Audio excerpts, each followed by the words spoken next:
Bonjour, un Français sur trois rêve de créer son entreprise, mais le chemin souvent est long et semé d'embûches. Et parmi ces embûches, le fait de trouver la bonne idée. Aujourd'hui, notre expert s'appelle Stéphane Gachet. Il est responsable des points C au sein du groupe Inextinso, réseau national d'experts comptables qui compte plus de 220 agences en France. Chaque année, les points C accompagnent environ 8000 entrepreneurs, que ce soit de l'idée de départ jusqu'à l'immatriculation de l'entreprise en fonction de leurs besoins. Alors justement, Stéphane Gachet, je me tourne vers vous. Première question, cette idée de départ, cette bonne idée de départ, comment la trouve-t-on? Une bonne idée se trouve rarement en claquant des doigts. À celles et ceux qui veulent créer leur entreprise, je recommande tout d'abord de faire un point.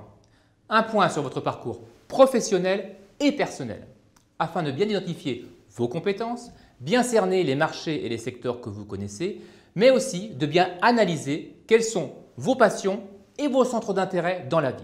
Se recentrer sur soi, prendre le temps de l'auto-analyse, une démarche, à mon sens, indispensable pour faire naître les idées. Et surtout, les bonnes idées. Un exemple. Dans notre service Point C, nous avons accompagné un ingénieur généraliste de 45 ans, responsable d'un centre de profit. Il souhaitait créer sa propre structure, mais sans idée précise. Nous l'avons écouté, nous avons identifié avec lui ses performances et nous l'avons accompagné dans son analyse. Et au final, l'idée de créer son activité de consultant en gestion de projet s'est très vite imposée. Et c'est une activité dans laquelle il excelle aujourd'hui.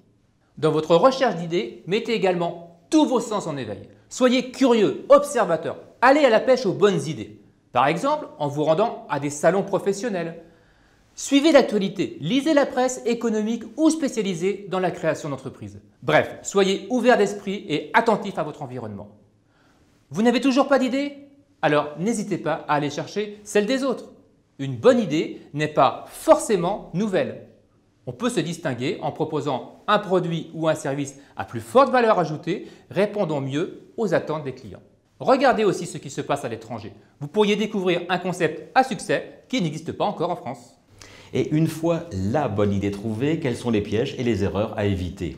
Le premier risque, c'est de manquer d'objectivité, c'est-à-dire de sous-estimer ou surestimer ses capacités.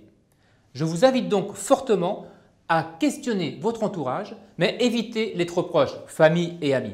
Leur avis est important, mais leur regard sera forcément un peu subjectif, donc biaisé. Il pourrait avoir la tentation de survaloriser votre projet pour ne pas vous décevoir ou au contraire vous dissuader pour vous protéger.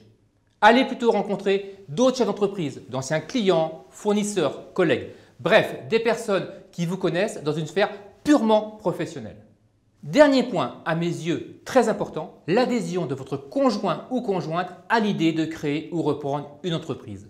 Sans ce soutien, les éventuels obstacles peuvent être plus difficiles à surmonter. Et clairement, pour vous, la réussite d'un projet passe au-delà des compétences professionnelles par les qualités comportementales. C'est ce que j'appelle le savoir-être, c'est-à-dire essentiellement l'ouverture d'esprit, le goût du risque, la ténacité, la capacité à décider et le sens du contact, qui est un véritable atout pour convaincre clients, partenaires ou fournisseurs. Et puis, je serai un peu provocateur, il faut avoir une dose du sacrifice. Un entrepreneur travaille énormément, il ne compte pas ses heures. Enfin, et notamment s'il s'agit d'une reconversion, n'enjolivez pas trop le secteur d'activité dans lequel vous souhaitez vous lancer. Si possible, faites même des stages d'immersion pour bien appréhender toutes les facettes d'un éventuel nouveau métier. Je me souviens d'un client qui était venu nous voir suite à un échec de reprise d'entreprise.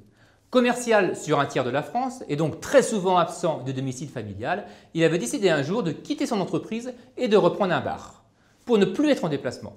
Il avait une image idyllique de cette activité, bonne ambiance et le gérant est toujours de bonne humeur.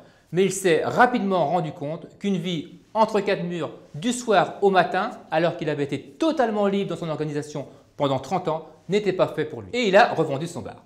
C'est à l'issue de cette première expérience délicate que nous l'avons aidé à concrétiser un nouveau projet. Dans le domaine du service en B2B, à l'échelle d'une région, avec l'aide d'une franchise dans le domaine de la location d'espaces de stockage. Ainsi, tous ces paramètres étaient réunis. Être indépendant, faire du commerce sur la route, mais avec un territoire limité, compatible avec la vie de famille. D'où l'intérêt d'avoir recours au conseil d'un expert. Stéphane Gachet, je vous remercie. Tous ces conseils et bien d'autres, vous les retrouvez sur les sites .c.fr et ledroitpourmoi.fr.